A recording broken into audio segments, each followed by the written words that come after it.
Welcome to our next instalment. So we've been interviewing local residents about the issue here at Berwick Springs and talking about how this is a worrying precedent for the rest of Victoria.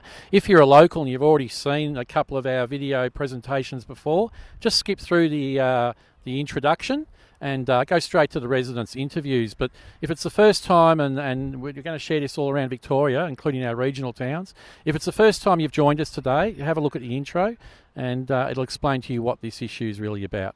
And we thank you for your time. So I'll introduce you to a gentleman by the name of Martin who lives down here in Berwick Springs, and he's actually gone to the extraordinary length of having one of these boards fitted on his home.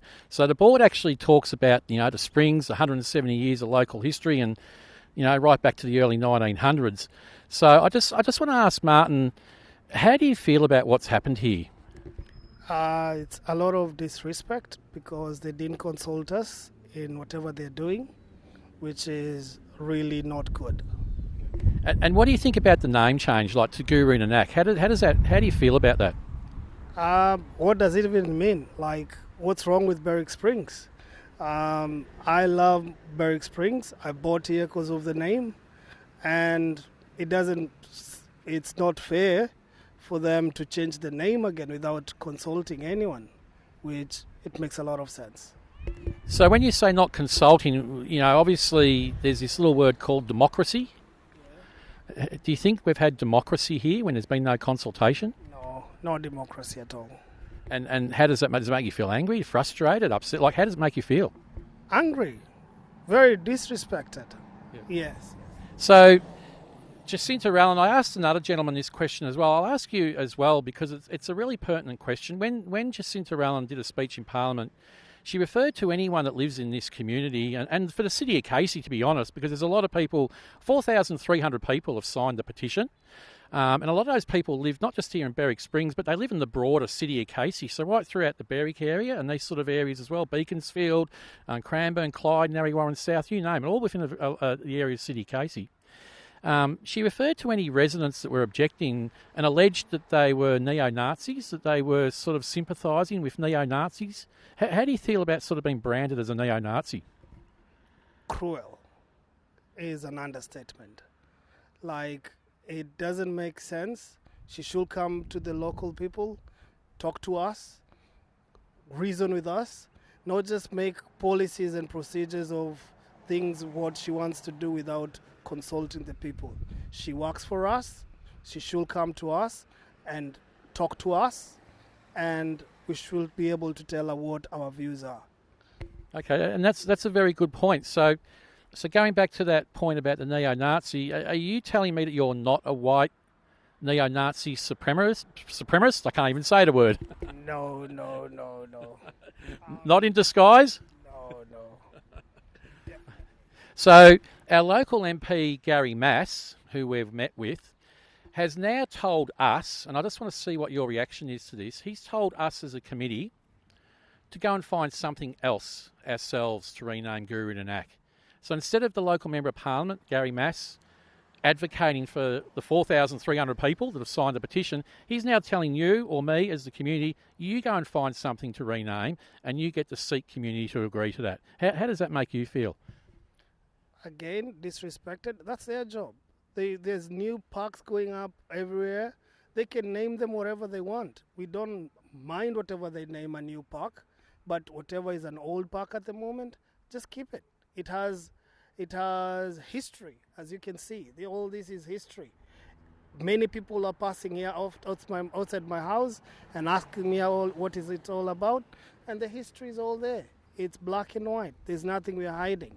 So we have culture, and there's a history of this area, and let them come on the ground and see us and talk to us, and we shall educate them, because I know, yes, they're up there, but they don't know what they're doing. That's a very good point. Thanks, Mark. If they renamed this lake Jesus Christ Lake, the Sikh community is about 1.9% of the population. The Christian community is over 20%. So it makes more sense to call it the Jesus Christ Lake. How would you feel about that? No, keep it original. It's not about anything. We don't want change. Why fix it if it's not broken? I don't see any need of changing it. We have a history. It has been like that for years. I don't see any reason why we should change it. All right. That's fine, Martin. It's a sentiment that a lot of people, that's 4,000 people, that's the same sentiment they all say. So thank you for your time. Thank you. Thank you so much.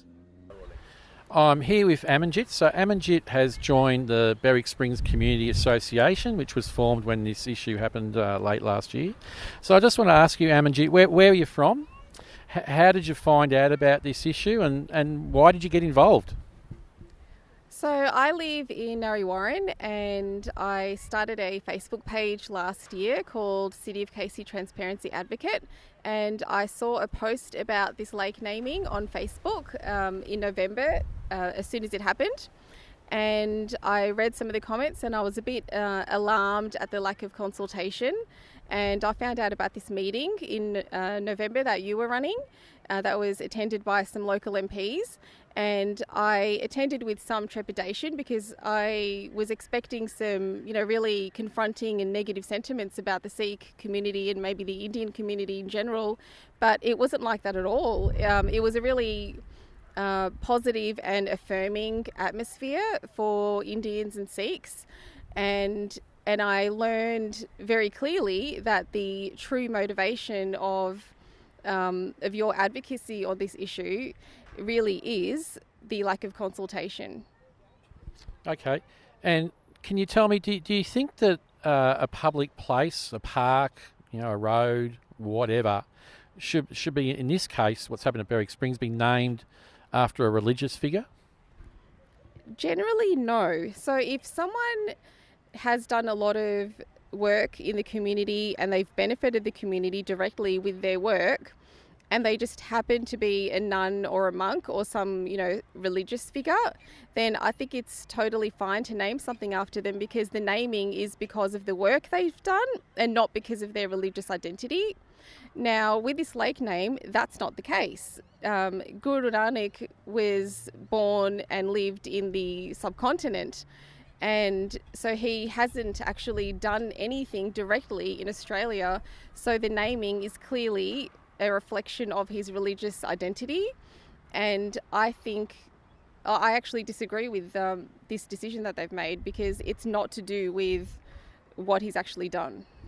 Again, a good point that you raised, because this name change was supposedly done under a program. The press release that Ingrid Stitt put out on the day, she was here on the day, the Minister Ingrid Stitt, the press release that they put out on the day indicated that this was done under a campaign called Remember a Local, Name a Place. So if you think about Remember a Local, it's pretty key to what you're saying, because under that criteria, it talks about someone who's had a long association with the area, a family member or someone, if it's named after a person, a family member or name that's been here for 25 years, for example, is what they say in the criteria. So the point you make that we've gone through this process, no consultation, but it's named after someone born in 1469, 550 years ago, that has no relevance.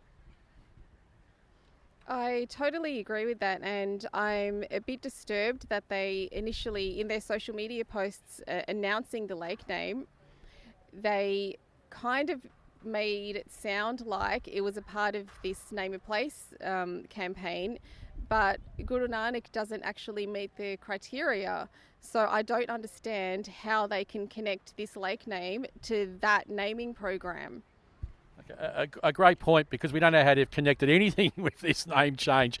The naming legislation itself is very clear that while the government argues the name was never officially gazetted, and there's thousands of places around Melbourne and Victoria that aren't officially gazetted, Lilydale Lake, Beaumont Waters, Berwick Waters, there's so many places. There's actually 26 places from Geographic Names Victoria in this area alone which aren't officially named. So people would be shocked to hear that. But yes, it's a great point that you would think that they would consult the local community before they do any of this. And the naming legislation is very clear. If something doesn't have an official name, and a lot of people might not know this, the preference is given to pre-existing names in the community. So the fact that this has had the name as the Springs for 170 years, do you think that's important? I think it's really important, and I wasn't actually aware of all that history, but now that I know about it, I have so much more respect and admiration for, what the local people did here, all those years ago, and some of the street names, like Homestead and Greaves, they're highly relevant, cultural, historical names here. There's a lot of history here that we can't just erase by papering, a new name onto something, though that history is still there. Very good. And do you think this has created division? I would say yes. So there was already a bit of, last year before this name happened, there was already a bit of, a little bit of tension simmering.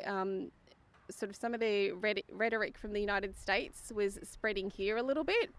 But after the lake name, there was a step change. And the commentary that I started seeing online was a lot more severe within sort of Australian social media accounts. And I was scrolling through comments, like a lot of comments, seeing things that I was just not used to seeing on Australian social media accounts, like poo emojis in reference to Indians, and really offensive slurs and things like that.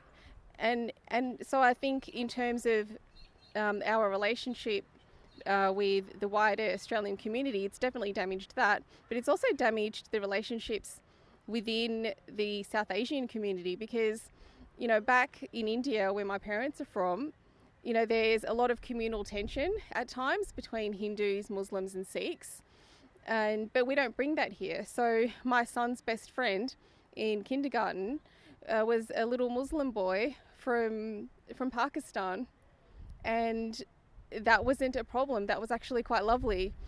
So we don't bring that here, but I feel like this lake name is kind of prodding at those existing tensions from back home.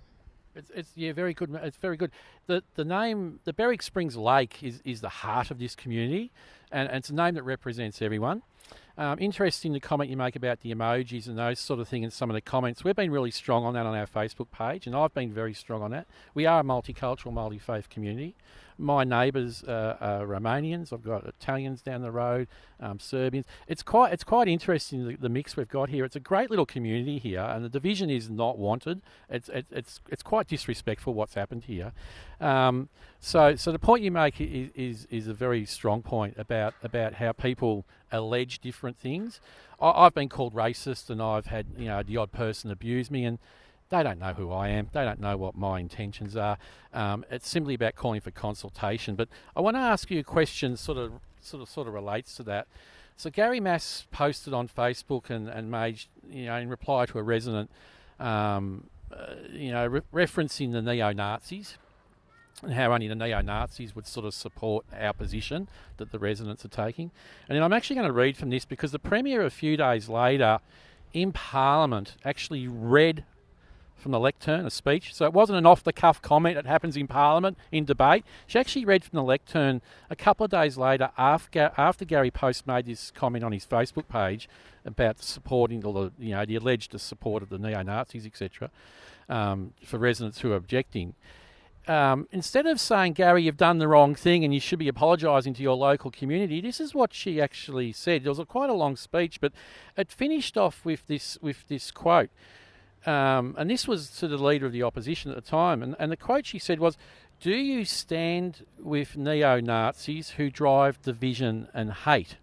So this was in response to residents asking their concerns. So do you think, are you a neo-Nazi? Do you support this division and hate nonsense that the Premier is playing at? Well, to remove all doubt, I am not a neo-Nazi, and well, not only is it offensive, but it's also a visceral, intemperate, ill-considered characterisation of an entire community or an entire group of people who have concerns about this lake name. In every society or every group, there's always an element that is, genuinely sort of hateful or xenophobic or racist. But the motivation behind the people who are concerned about this lake name is not racist. It's concern about the lack of consultation and the lack of agency. It's frustration. That's what it is. It's not racist. And if I thought it was racist, I wouldn't be here talking to you, and I wouldn't be spending any time with you at all. Do you think that the Premier and Gary Mass, as a local member for the ALP, do you think that they should apologise to the Sikh community for the division that they've created, and should they apologise to the broader City of Casey community and the people that live in the southeast of Melbourne? I mean, this is going to happen in Victoria across the board. We don't know what's next or when, but I think the Premier and Gary Mass should be apologising. I think he should be apologising both to the Sikh community and to the wider community. We Sikh Australians were doing okay before the state government came and tried to help us by, I guess, trying to create social cohesion or equality by decree, by basically handing out a piece of geography to one minority group. They thought they were somehow helping, but all they've done is hurt the Sikh community. They've damaged our standing in the community. They've undone the work that we've done by ourselves to fit in and be Aussie, and it makes me really sad, because I have a lot of pride as an Aussie, and I have a lot of pride as an Aussie, and I feel a lot of affection for my fellow Aussies, and I'm really proud of our Australian values that we all have in common. And it makes me sad that partly because of this lake name, there are people in our community who don't feel the same affection for me as I feel for them. And that makes me really sad. Thanks, Sam. It is raw emotion, and I've said this to some other people that we've interviewed over the last couple of days, that it is hard to talk about these issues. It is raw, so I understand how you get upset. I think what's happened here is the Premier has read the room really wrong. She's got this really wrong, and that's why I keep pushing very strongly, and our association does as well. She needs to apologise. She needs to say, you know what, I got it wrong. I'm sorry. I had good intentions, but I got it wrong, and we're going to fix this. And we're going to get the groups together.